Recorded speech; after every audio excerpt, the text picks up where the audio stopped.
ನಮಸ್ತೆ ಸ್ನೇಹಿತರೆ ಎಲ್ಲರಿಗೂ. ಇವತ್ತಿನ ಒಂದು ಪ್ರಮುಖ ವಿಡಿಯೋ ಏನಪ್ಪ ಅಂತಂದರೆ ನಮ್ಮ ಒಂದು ಚಾಪ್ಟರ್ ವಿಜ್ಞಾನ ಇದೆ ನೋಡಿ ಇವತ್ತಿಂದ. ಓಕೆ, ವಿಜ್ಞಾನದ ಮೇಲೆ ಪ್ರಮುಖ 20 MCQs ಇರ್ತವೆ ನೋಡಿರಿ. ತಪ್ಪದೇ ವಿಡಿಯೋನ ಕೊನೆವರೆಗೂ ನೋಡಿ. ಪ್ರಮುಖವಾಗಿ ರಿಪೀಟೆಡ್ ಇರುವಂಥ ಪ್ರಶ್ನೆಗಳು ಇರ್ತವೆ. ಓಕೆ,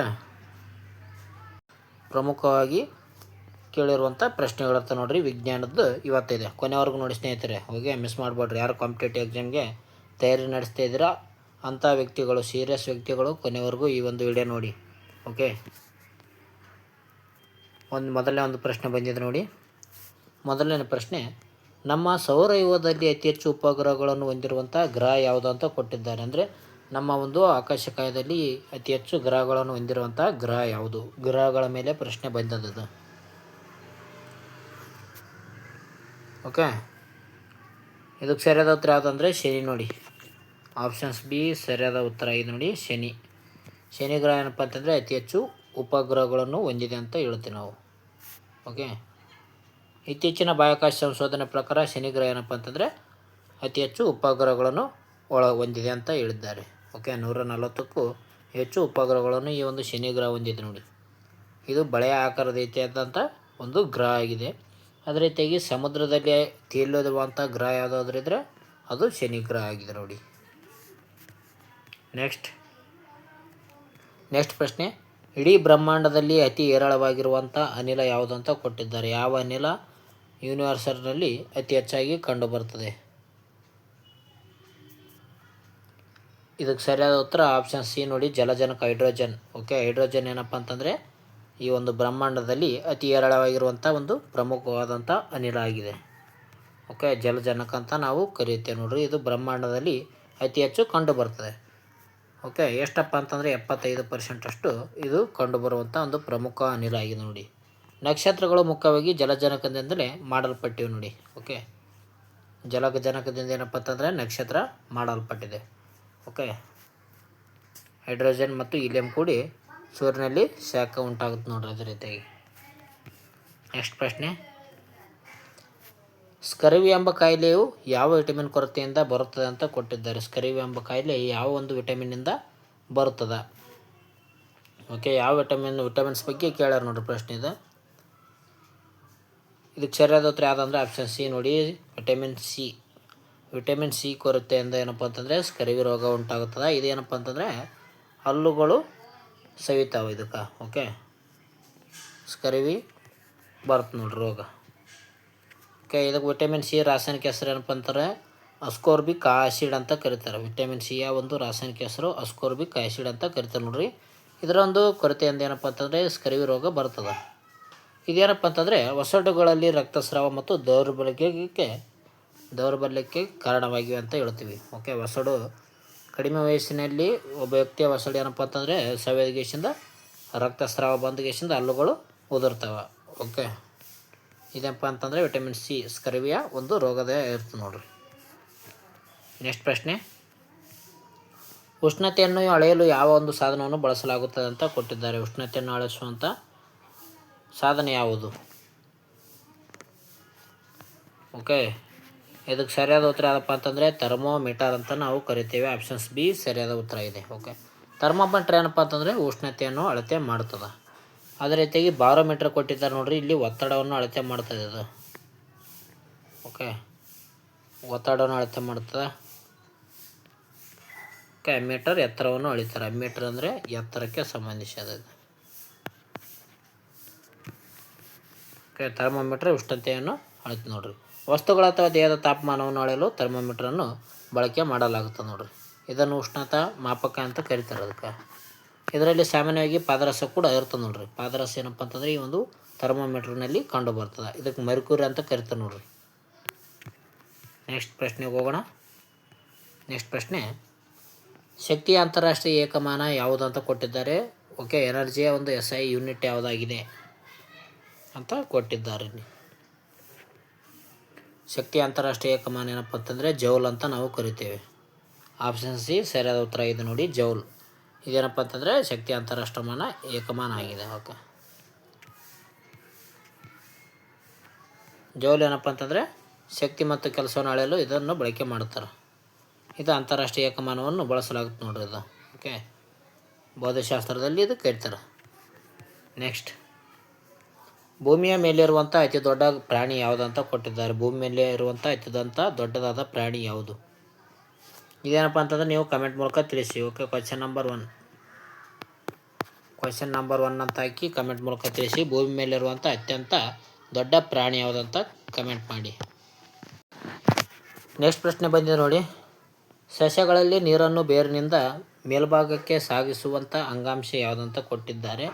ಇಲ್ಲಿ ಸಸ್ಯಗಳ ಬಗ್ಗೆ ತಿಳಿದುಕೊಳ್ಳಬೇಕಾದ ಸಸ್ಯಗಳಲ್ಲಿ ಆಹಾರ ಮತ್ತು ನೀರು ಸಾಗಾಣಿಕೆ ಮಾಡುವಂಥ ಪ್ರಮುಖ ಅಂಗಾಂಶಗಳು ಬರ್ತಾವೆ. ಅದರಲ್ಲಿ ಇಲ್ಲಿ ನೀರನ್ನು ಅಂದರೆ ವಾಟರನ್ನು ಸಪ್ಲೈ ಮಾಡುವಂಥ ಅಂಗಾಂಶ ಯಾವುದಂತ ಕೊಟ್ಟಿದ್ದಾರೆ ನೋಡ್ರಿ. ಇದಕ್ಕೆ ಸರಿಯಾದ ಉತ್ತರ ಯಾವುದಪ್ಪ ಅಂತಂದ್ರೆ ಗ್ಲೈಸಮ್. ಓಕೆ, ಝೈಲಮ್ ಅಂತ ನಾವು ಕರಿತೇವೆ. ಇದೇನಪ್ಪ ಅಂತಂದರೆ ಸಸ್ಯಗಳಲ್ಲಿ ಒಂದು ನೀರನ್ನು ಪೂರೈಕೆ ಮಾಡುತ್ತದೆ. ವಾಟರ್ನ ಏನಪ್ಪ ಅಂತಂದರೆ ಬೇರಿಂದ ಹೀರಿಕೊಂಡು ಮೇಲ್ಭಾಗಕ್ಕೆ ಹೋಗುತ್ತದೆ, ಇದು ಝೈಲಮ್. ಓಕೆ, ಅದೇ ರೀತಿಯಾಗಿ ಫ್ಲೋಯಮ್ ಇದೇನಪ್ಪ ಅಂತಂದರೆ ಆಹಾರ. ಸಸ್ಯಗಳಲ್ಲಿ ಆಹಾರ ಸಾಗಾಣಿಕೆ ಮಾಡುವಂಥ ಒಂದು ಅಂಗಾಂಶ ಯಾವುದಂದ್ರೆ ಅದು ಫ್ಲೋಯಮ್. ಇದು ಯಾವುದಪ್ಪ ಅಂತಂದರೆ ಝೈಲಮ್ ಏನಪ್ಪ ಅಂತಂದರೆ ನೀರು ಸಾಗಾಣಿಕೆ ಮಾಡ್ತದೆ. ಫ್ಲೋಯಮ್ ಆಹಾರ ಸಾಗಾಣಿಕೆ ಮಾಡ್ತದೆ ನೋಡ್ರಿ. ಪ್ರಮುಖವಾಗಿರುವಂಥ ವಿಷಯ ಆಗಿದೆ ನೋಡಿ. ಸಸ್ಯಗಳ ಬಗ್ಗೆ ಕೇಳಿದ್ದಾರೆ. ಸಸ್ಯಗಳಲ್ಲಿ ಝೈಲಮ್ ಏನಪ್ಪ ಅಂತಂದರೆ ಬೇರಿನಿಂದ ಮತ್ತು ನೀರು ಮತ್ತು ಖನಿಜಗಳನ್ನು ಎಲೆಗಳ ಕಡೆಗೆ ಸಾಗಿಸ್ತದೆ ಅದು. ಅದೇ ರೀತಿಯಾಗಿ ಫ್ಲೋಯಮ್ ಏನಪ್ಪ ಅಂತಂದರೆ ಇದು ಆಹಾರವನ್ನು ಸಾಗಾಣಿಕೆ ಮಾಡುತ್ತದೆ. ಫ್ಲೋಯಮ್ ಆಹಾರ ಸಾಗಾಣಿಕೆ ಮಾಡಿದರೆ ಝೈಲಮು ನೀರನ್ನು ಸಾಗಾಣಿಕೆ ಮಾಡುತ್ತೆ ನೋಡ್ರಿ. ಪ್ರಮುಖವಾಗಿರುವಂಥ ಒಂದು ಅಂಗಾಂಶಗಳಾಗಿವೆ ಇವು ಸಸ್ಯಗಳಲ್ಲಿ ಕಂಡು ಬರ್ತವೆ. ಓಕೆ, ಸಸ್ಯಗಳಲ್ಲಿ ಕಂಡು ಬರ್ತವೆ ನೋಡ್ರಿ. ನೆಕ್ಸ್ಟ್, ಸೂರ್ಯನ ಬೆಳಕು ಮಳೆಯ ಹನಿಗಳ ಮೂಲಕ ಆಯ್ದಾಗ ಮೂಡುವಂಥ ಮಳೆ ಬಿಲ್ಲು ಎಷ್ಟು ಬಣ್ಣಗಳಿಂದ ಕೂಡಿರ್ತದೆ ಅಂತ ಕೊಟ್ಟಿದ್ದಾರೆ. ಮಳೆ ಬಿಲ್ಲು ಎಷ್ಟು ಒಂದು ಬಣ್ಣಗಳಿಂದ ಕೂಡಿರ್ತಾರೆ ಅಂತ ಕೊಟ್ಟಿದ್ದಾರೆ ನೋಡ್ರಿ. ಇಲ್ಲಿ ಇದಕ್ಕೆ 7 ಅಂತ ಅನ್ಕೋತೀನಿ. ಆಪ್ಷನ್ ಸಿ ಅಂತ ಸರಿಯಾದ ಉತ್ತರ ಇದೆ ನೋಡಿ. ಆಪ್ಷನ್ ಸಿ ಏನಪ್ಪ ಅಂತಂದರೆ 7 ಬಣ್ಣಗಳಿಂದ ಕಾಮನ ಬಿಲ್ಲು ಕಾಣುತ್ತದೆ. ಕಾಮನ ಬಿಲ್ಲು ಏನಂದರೆ ಎಷ್ಟು ಬಣ್ಣಗಳಿಂದ ಕಾಣುತ್ತದೆ ಅಂತ ಕೊಟ್ಟಿದ್ದಾರೆ. ಇದು 7 ಬಣ್ಣಗಳಿಂದ ಕಾಣುತ್ತದೆ. ಇದು ಮಳೆ ಬಿಲ್ಲು ಅಂದರೆ ವೆಬ್ ಗಯರ್ ಅಂತ ಇದಕ್ಕೆ ಕರಿತಾರೆ ನೋಡ್ರಿ. ಇದರಲ್ಲಿ ನೇರಳೆ, ಇಂಡಿಗೋ, ನೀಲಿ, ಹಸಿರು, ಹಳದಿ, ಕಿತ್ತಳೆ, ಕೆಂಪು ಈ ರೀತಿಯಾಗಿ ಒಟ್ಟು 7 ಬಣ್ಣಗಳನ್ನು ಇದು ಹೊಂದಿರ್ತದೆ ಕಾಮನ್ ಬಿಲ್ಲು. ಇದು ಮಳೆ ಆದಂಥ ಸಂದರ್ಭದಲ್ಲಿ ಸೂರ್ಯನ ಒಂದು ಆಪೋಸಿಟ್ ಕಂಡು ಬರ್ತದೆ ನೋಡ್ರಿ. ಇದು ಓಕೆ, 45 ಡಿಗ್ರಿ ಇಲ್ಲಿ ಇರ್ತದೆ. ಅದು ವೆಬ್ ಗಯರ್ ಬಣ್ಣಗಳನ್ನು ಹೇಳ್ತದೆ ನೋಡ್ರಿ. ವೆಬ್ ಗಯರ್ ಅಂದರೆ ಬಣ್ಣಗಳು ಹೇಳ್ತದೆ ಲೈನ್ ಪ್ರಕಾರ ಸೀರಿಯಲ್ ವೈಸ್. ನೆಕ್ಸ್ಟ್ ಹೋಗೋಣ.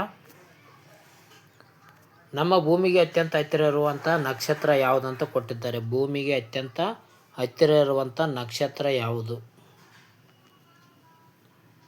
ಇದಕ್ಕೆ ಸರಿಯಾದ ಉತ್ತರ ನೋಡೋದಾದರೆ ಸೂರ್ಯ ನೋಡ್ರಿ. ಆಪ್ಷನ್ಸ್ ಡಿ ಸೂರ್ಯ. ಸೂರ್ಯ ಏನಪ್ಪ ಅಂತಂದರೆ ಒಂದು ಪ್ರಮುಖವಾದಂಥ ನಕ್ಷತ್ರ ಆಗಿದೆ. ಇದು ಭೂಮಿಗೆ ಹತ್ತಿರ ಇರುವಂಥ ನಕ್ಷತ್ರವಾಗಿದೆ. ಅದೇ ರೀತಿಯಾಗಿ ಭೂಮಿಗೆ ಹತ್ತಿರ ಇರುವಂಥ 2ನೇ ನಕ್ಷತ್ರ ಕೇಳಿದರೆ ಅದು ಪ್ರಾಕ್ಸಿಮಾ ಸೆಂಟರಿ ಅಂತ ನಾವು ಕರಿತೀವಿ. ಪ್ರಾಕ್ಸಿಮಾ ಸೆಂಟರಿ ಅಂತ ಕರಿತಿದ್ವಿ. ಆದರೆ ಸೂರ್ಯನ ಕೊಟ್ಟಿದ್ದಾರೆ, ಅದಕ್ಕಾಗಿ ಸೂರ್ಯ ಸರಿಯಾದ ಉತ್ತರ ಆಗಿದೆ ನೋಡಿ. ಸೂರ್ಯ ಏನಪ್ಪ ಅಂತಂದರೆ ಅದೊಂದು ಪ್ರಮುಖವಾದಂಥ ನಕ್ಷತ್ರ ಆಗಿದೆ.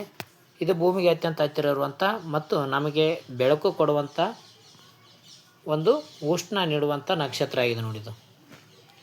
ಸೂರ್ಯನ ನಂತರ ಹತ್ತಿರ ಇರುವಂಥ ನಕ್ಷತ್ರ ಯಾವುದಪ್ಪ ಅಂತಂದರೆ ಪ್ರಾಕ್ಸಿಮಾ ಸೆಂಟರಿ ಅಂತ ನಾವು ಕರಿತೇವೆ. ಭೂಮಿಗೆ ಹತ್ತಿರ ಇರುವಂಥ ನಕ್ಷತ್ರ ಯಾವುದು? ಸೂರ್ಯ ಆಗಿದೆ ನೋಡಿ. ನೆಕ್ಸ್ಟ್ ಪ್ರಶ್ನೆ, ಗಾಳಿಯಲ್ಲಿ ತೇಲುವಂಥ ಬಲೂನ್ಗಳಲ್ಲಿ ತುಂಬಲು ಯಾವ ಅನಿಲವನ್ನು ಬಳಸುತ್ತಾರೆ ಅಂತ ಕೊಟ್ಟಿದ್ದಾರೆ. ಓಕೆ, ಅಂದರೆ ಈ ಒಂದು ಗಾಳಿಯಲ್ಲಿ ತೇಲುವಂಥ ಬಲೂನ್ಗಳಲ್ಲಿ ಬಳಸುವಂಥ ಅನಿಲ ಯಾವುದಂತ ಕೊಟ್ಟಿದ್ದಾರೆ ನೋಡಿರಿ. ಯಾವ ರೀತಿಯಾಗಿ ಬಲೂನ್ನಲ್ಲಿ ಈ ಒಂದು ಅನಿಲವನ್ನು ತುಂಬಿದಾಗ ಅದು ಗಾಳಿ ಮೇಲೆ ಮೇಲ್ಗಡೆ ಹೋಗುತ್ತದೆ. ಇದರಲ್ಲಿ ಯಾವ ಒಂದು ಅನಿಲ ತುಂಬಿರ್ತಾರೆ ಅಂದ್ರೆ ಹೀಲಿಯಂ ನೋಡಿ. ಆಪ್ಷನ್ಸ್ ಬಿ ಸರಿಯಾದ ಉತ್ತರ ಇದೆ. ಹೀಲಿಯಂ ಏನಪ್ಪ ಅಂತಂದರೆ ಅತಿ ಹಗುರವಾದಂಥ ಅನಿಲ ಆಗಿದೆ. ಹಗುರವಾದಂಥ ಅನಿಲ ಆಗಿದೆ ನೋಡಿ ಹೀಲಿಯಂ. ಅದಕ್ಕಾಗಿ ಇದು ಬಲೂನ್ಗಳಲ್ಲಿ ಬಳಕೆ ಮಾಡುತ್ತಾರೆ. ಹೀಲಿಯಂ ಏನಪ್ಪ ಅಂತಂದರೆ ಗಾಳಿಗಿಂತ ತುಂಬ ಹಗುರವಾದಂಥ ಅನಿಲವಾಗಿದೆ. ಜೊತೆಗೆ ಇದು ಏನಪ್ಪ ಅಂತಂದರೆ ಜಲಜನಕದಂತೆ ದಹನಶೀಲವಲ್ಲ. ಆದ್ದರಿಂದ ಇದನ್ನು ಏನು ಮಾಡ್ತಾರೆ ಅಂದರೆ ಬಲೂನ್ಗಳಲ್ಲಿ ಬಳಕೆ ಮಾಡ್ತಾರೆ. ಓಕೆ, ಇದು ಏನಪ್ಪ ಅಂತಂದರೆ ಹೀಲಿಯಂ ಅತಿ ಹಗುರವಾದ 2ನೇ ಅನಿಲ. ಮೊದಲನೇ ಅನಿಲ ಯಾವುದಪ್ಪ ಅಂತಂದರೆ ಅದು ಜಲಜನಕ, ಹೈಡ್ರೋಜನ್ ಅಂತ ನಾವು ಕರಿತೇವೆ. ಅದು ಏನಪ್ಪ ಅಂತಂದರೆ ಬೆಂಕಿ ಹತ್ತುತ್ತದೆ ಅದಕ್ಕೆ. ಓಕೆ, ಒತ್ತಿಕೊಳ್ಳುತ್ತದೆ. ಆದರೆ ಹೀಲಿಯಮ್ಗೆ ಏನಪ್ಪ ಅಂತಂದರೆ ಬೆಂಕಿ ಒತ್ತಿಕೊಳ್ಳೋದಿಲ್ಲ. ಅದಕ್ಕಾಗಿ ಬಲೂನ್ಗಳಲ್ಲಿ ಹೀಲಿಯಮನ್ನು ಬಳಕೆ ಮಾಡ್ತಾರೆ. ನೆಕ್ಸ್ಟ್, ನಿರ್ವಾತದಲ್ಲಿ ಬೆಳಕಿನ ವೇಗ ಪ್ರತಿ ಸೆಕೆಂಡಿಗೆ ಅಂದಾಜು ಎಷ್ಟು ಅಂತ ಕೇಳಿದ್ದಾರೆ. ನಿರ್ವಾತದಲ್ಲಿ ಈ ಒಂದು ಬೆಳಕಿನ ವೇಗ ಪ್ರತಿ ಸೆಕೆಂಡಿಗೆ ಎಷ್ಟು ಅಂದಾಜು ಅಂತ ಕೇಳಿದ್ದಾರೆ ನೋಡಿರಿ. ಇದೇನೇನಪ್ಪ ಅಂತಂದರೆ ನೀವು ಕಮೆಂಟ್ ಮೂಲಕ ತಿಳಿಸಿ. ಕ್ವಶನ್ ನಂಬರ್ 2 ಆಗಿದೆ. ಇದು ಕೂಡ ಪ್ರಮುಖವಾದಂಥ ವಿಡಿಯೋ. ನೆಕ್ಸ್ಟ್ ಪ್ರಶ್ನೆ, ದೂರವಾಣಿಯನ್ನು ಕಂಡುಹಿಡಿದ ವಿಜ್ಞಾನಿ ಯಾರಂತ ಕೊಟ್ಟಿದ್ದಾರೆ. ಟೆಲಿಫೋನನ್ನು ಕಂಡುಹಿಡಿದಂಥ ವಿಜ್ಞಾನಿ ಯಾರಂತ ಕೊಟ್ಟಿದ್ದಾರೆ ನೋಡ್ರಿ ಇಲ್ಲಿ. ಇದಕ್ಕೆ ಸರಿಯಾದ ಉತ್ತರ ಯಾರಪ್ಪ ಅಂತಂದರೆ ಅಲೆಕ್ಸಾಂಡರ್ ಗ್ರಾಹಂ ಬೆಲ್ ಏನಪ್ಪ ಅಂತಂದರೆ ಟೆಲಿಫೋನನ್ನು ಕಂಡು ಹಿಡಿತಾರೆ. ಆಪ್ಷನ್ ಸಿ ಸರಿಯಾದ ಉತ್ತರ ಆಗಿದೆ ನೋಡಿರಿ. ಗ್ರಾಹಂ ಬೆಲ್ ಏನಪ್ಪ ಅಂತಂದರೆ 1876ರಲ್ಲಿ ಧ್ವನಿಯನ್ನು ತಂತಿಯ ಮೂಲಕ ಪ್ರಸಾರ ಮಾಡುವಂಥ ಟೆಲಿಫೋನನ್ನು ಅಧಿಕೃತವಾಗಿ ಆವಿಷ್ಕರಿಸ್ತಾರೆ. ಯಾವಾಗ ಅಂತಂದರೆ 1876ರಲ್ಲಿ. ಓಕೆ, 1876ರಲ್ಲಿ ಇದನ್ನು ಆವಿಷ್ಕರಿಸ್ತಾರೆ ನೋಡಿರಿ. ಇದು ಪ್ರಮುಖವಾಗಿರುತ್ತೆ. ಯಾವಾಗ ಅಂದರೆ 1876 ಟೆಲಿಫೋನ್ ಕಂಡುಹಿಡಿತಾರೆ ಯಾರು? ಗ್ರಾಹಂ ಬೆಲ್. ನೆಕ್ಸ್ಟ್, ಶುದ್ಧ ನೀರಿನ pH ಮೌಲ್ಯ ಎಷ್ಟು ಅಂತ ಕೊಟ್ಟಿದ್ದಾರೆ. ಶುದ್ಧ ನೀರಿನ pH ಮೌಲ್ಯ ಎಷ್ಟಿರುತ್ತಪ್ಪ ಅಂತಂದರೆ ಅದು ತಟಸ್ಥ ಆಗಿರುತ್ತೆ ನೋಡಿರಿ. ಓಕೆ, ಹೈಡ್ರೋಜನ್ನ ಒಂದು ತಟಸ್ಥ ರೀತಿಯಲ್ಲಿ ಇದು ಇರ್ತದೆ. ಶುದ್ಧ ನೀರೆಷ್ಟು? 7. ಆಪ್ಷನ್ ಸಿ ಸರಿಯಾದ ಉತ್ತರ ಇದೆ ನೋಡಿರಿ, 7. ಶುದ್ಧ ನೀರು ಆಮ್ಲೀಯವೂ ಅಲ್ಲ, ಕ್ಷಾರೀಯವೂ ಕೂಡ ಅಲ್ಲ. ಇದೊಂದು ತಟಸ್ಥವಾಗಿರ್ತದೆ. ಹಾಗಾಗಿ ಇದರ ಒಂದು pH ಮೌಲ್ಯ ಏನಪ್ಪ ಅಂತಂದರೆ ಸರಿಯಾಗಿ 7 ಆಗಿರ್ತದೆ ನೋಡಿರಿ. ಶುದ್ಧ ನೀರಿನ pH ಮೌಲ್ಯ ಎಷ್ಟು ಅಂತ ಕೇಳಿದರೆ ಅದು 7 ಆಗಿರ್ತದೆ. ನೆಕ್ಸ್ಟ್, ಸಾಮಾನ್ಯ ಕೊಠಡಿಯ ತಾಪಮಾನದಲ್ಲಿ ದ್ರವ ರೂಪದಲ್ಲಿರುವಂಥ ಏಕೈಕ ಲೋಹ ಯಾವುದು ಅಂತ ಕೊಟ್ಟಿದ್ದಾರೆ. ಲೋಹ ಮತ್ತು ಅಲೋಹದಲ್ಲಿ ಪ್ರಮುಖವಾಗಿರುವಂಥ ಪ್ರಶ್ನೆ ಇದು. ಸಾಮಾನ್ಯ ಕೊಠಡಿಯ ತಾಪಮಾನದಲ್ಲಿ ದ್ರವ ರೂಪದಲ್ಲಿರುವಂಥ ಲಿಕ್ವಿಡ್ ಸ್ಟೇಜ್ನಲ್ಲಿರುವಂಥ ಒಂದು ಏಕೈಕ ಲೋಹ ಯಾವುದಂತ ಕೇಳಿದ್ದಾರೆ. ಲೋಹ. ಇದಕ್ಕೆ ಸರಿಯಾದ ಉತ್ತರ ಯಾವುದಪ್ಪ ಅಂತಂದರೆ ಅದು ಆಪ್ಷನ್ಸ್ ಬಿ ಪಾದರಸ, ಮರ್ಕುರಿ ಅಂತ ನಾವು ಕರಿತೇವೆ. ಇದೇನಪ್ಪ ಅಂತಂದರೆ ದ್ರವ ರೂಪದಲ್ಲಿರುವಂಥ ಒಂದು ಏಕೈಕ ಲೋಹ ಆಗಿದೆ ನೋಡಿ ಒಂದು ಕೊಠಡಿಯಲ್ಲಿ. ಓಕೆ, ಪಾದರಸ ಸರಿಯಾದ ಉತ್ತರ ಇದೆ ನೋಡಿರಿ. ಲೋಹಗಳು ಸಾಮಾನ್ಯವಾಗಿ ಘನರೂಪದಲ್ಲಿ ಇರ್ತವೆ. ಆದರೆ ಏನಪ್ಪ ಅಂತಂದರೆ ಪಾದರಸ ಮಾತ್ರ ಈ ಒಂದು ಸಾಮಾನ್ಯ ತಾಪಮಾನದಲ್ಲಿ ದ್ರವ ರೂಪದಲ್ಲಿರುವಂಥ ವಿಶಿಷ್ಟ ಲೋಹ ಆಗಿದೆ ಅಂತ ಹೇಳ್ತೀವಿ. ಇದೊಂದು ಲೋಹ ನೋಡಿರಿ. ಪಾದರಸ ಏನಪ್ಪ ಅಂತಂದರೆ ಒಂದು ಲೋಹ ಆಗಿದೆ. ಇದು ಕೊಠಡಿ ತಾಪಮಾನದಲ್ಲಿ ದ್ರವ ರೂಪದಲ್ಲಿ ಇರ್ತದೆ.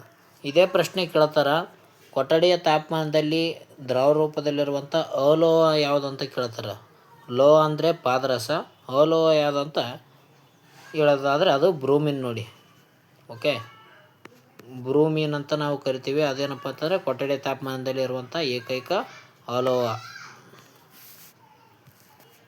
ನೆಕ್ಸ್ಟ್, ಮನುಷ್ಯನ ದೇಹದಲ್ಲಿ ರಕ್ತವನ್ನು ಫಿಲ್ಟರ್ ಮಾಡಿ ಶುದ್ಧೀಕರಿಸುವಂಥ ಪ್ರಮುಖ ಅಂಗ ಯಾವುದಂತ ಕೊಟ್ಟಿದ್ದಾರೆ. ಮನುಷ್ಯನಲ್ಲಿರುವಂಥ ಬಾಡಿಯಲ್ಲಿರುವಂಥ ಅಂಗಗಳ ಬಗ್ಗೆ ಕೇಳಿದ್ದಾರೆ. ಯಾವ ರೀತಿಯಾಗಿ ಮನುಷ್ಯನಲ್ಲಿ ನೀರು ಫಿಲ್ಟರ್ ಮಾಡ್ತದೆ ಯಾವುದು ಅಂತ ಕೊಟ್ಟಿದ್ದಾರೆ ನೋಡ್ರಿ. ರಕ್ತ ಫಿಲ್ಟರ್ ಇಲ್ಲಿ.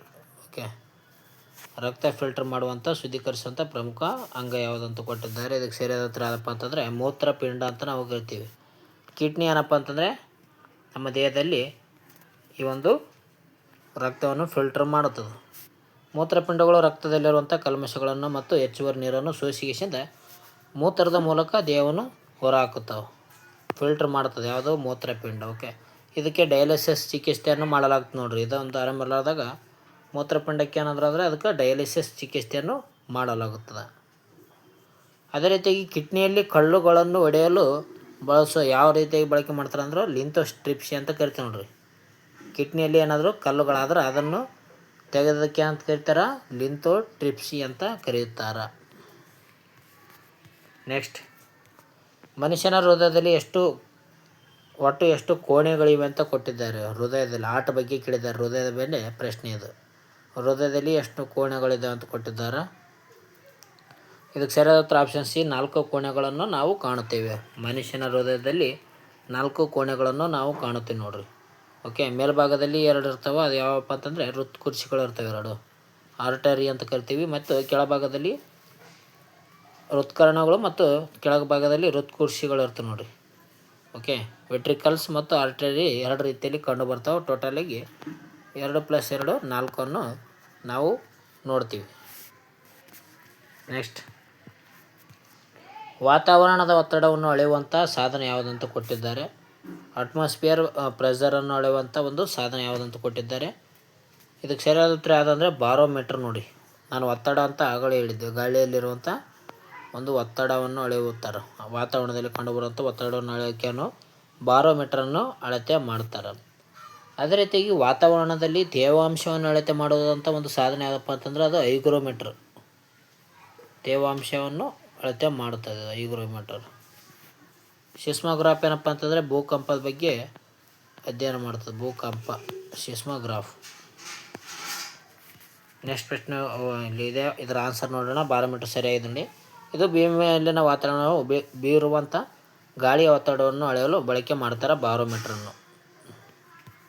ನೆಕ್ಸ್ಟ್, ಸೇಬುಹಣ್ಣಿನಲ್ಲಿ ಪ್ರಮುಖವಾಗಿ ಯಾವ ಆಮ್ಲ ಇರ್ತದೆ ಅಂತ ಕೊಟ್ಟಿದ್ದಾರೆ. ಪ್ರಮುಖವಾಗಿರುವಂಥ ಹಣ್ಣುಗಳಲ್ಲಿ ಇರುವಂಥ ಆಮ್ಲ ಯಾವುದಂತ ಕೂಡ ಕೇಳ್ತಾರೆ ನೋಡ್ರಿ. ಇಲ್ಲಿ ಸೇಬುಹಣ್ಣಲ್ಲಿ ಯಾವುದು ಆಮ್ಲ ಇರ್ತದೆ ಅಂತ ಕೊಟ್ಟಿದ್ದಾರೆ. ಇದಕ್ಕೆ ಸರಿಯಾದ ಉತ್ತರ ಯಾವುದಪ್ಪ ಅಂತಂದರೆ ಮಾಲಿಕ್ ಆಮ್ಲ ನೋಡಿ. ಮಾಲಿಕ್ ಆ್ಯಸಿಡ್ ಅಂತ ಕಂಡು ಬರ್ತದೆ ಇಲ್ಲಿ ಸೇಬಲ್ಲಿ ಕಂಡು ಬರ್ತದೆ. ಅದೇ ರೀತಿಯಾಗಿ ಹಾಲಿನಲ್ಲಿ ಲ್ಯಾಕ್ಟಿಕ್ ಆಮ್ಲ ಕಂಡು ಬರ್ತದೆ. ಹಾಲಿನಲ್ಲಿ ಲ್ಯಾಕ್ಟಿಕ್ ಆಮ್ಲ ಕಂಡು ಬರ್ತದೆ. ಟಾರ್ಟಾರಿಕ್ ಆಮ್ಲ ಹುಣಸೆಯಲ್ಲಿ ಕಂಡು ಬರ್ತದೇನೋ. ಹುಣಸೆಯಲ್ಲಿ ಕಂಡು ಬರುತ್ತೆ ನೋಡಿ. ಹುಣಸೆ ಹಣ್ಣು ಅಂತ ನಾವು ಕರಿತೀವಿ, ಅಲ್ಲಿ ಕಂಡು ಬರುತ್ತೆ ನೋಡ್ರಿ. ಸೇಬಲ್ಲಿ ಮಾಲಿಕ್ ಆಮ್ಲ ಕಂಡು ಬರ್ತದೆ. ಓಕೆ. ಆ್ಯಪಲ್ ಹಣ್ಣಲ್ಲಿ ಸ್ವಾಭಾವಿಕವಾಗಿ ಮಾಲಿಕ್ ಆಮ್ಲ ಇರ್ತದೆ. ಇದು ಹಣ್ಣಿಗೆ ಅದರ ಒಂದು ವಿಶಿಷ್ಟವಾದ ಸಿಹಿ ಮತ್ತು ಹುಳಿ ರುಚಿಯನ್ನು ನೀಡುತ್ತದೆ ನೋಡ್ರಿ.